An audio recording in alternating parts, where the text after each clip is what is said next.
Father Marcelo Perez looks more like a freedom fighter than a Catholic priest. He's one of a movement of clergy in the South Mexican state of Chiapas who say their place is outside of the church and with the forgotten and desperate. Venimos a solidarizarnos con ustedes. Yo sé que es difícil lo que viven y a veces realmente no podemos encontrar palabras para animarlos o ayudarlos también, pero quisiéramos ayudarlos y a ver qué podemos hacer para seguir caminando juntos.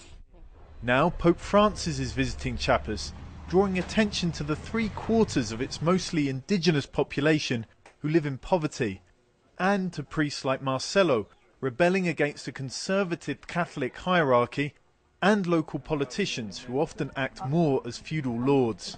La corrupción ha empobrecido. Corruption has impoverished the population and also generated a whole lot of violence, and because we're exposing that, they want to kill me and they've put a price on my life.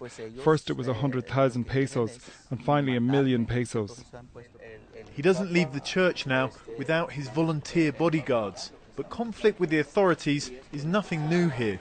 In 1994, an army of indigenous farmers called Zapatistas rose up in Chiapas, rejecting the state and creating their own autonomous area. The government responded, pouring in troops and money to pacify indigenous communities.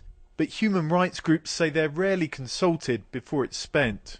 A good example are these houses. Authorities built thousands of them for indigenous people, but they lack services and the land for crops and to keep animals, so virtually no one moved in. Investment is also focused on mega projects to exploit the state's natural resources. The government is working with the sector that wants to open areas for extraction, for control, not for the poor. In that way, the Pope's visit comes to give hope to those below and to say that those above don't always win. That's a message that priests like Marcelo have been preaching for years. Now they have the top man on their side. John Holman, Al Jazeera, Chiapas.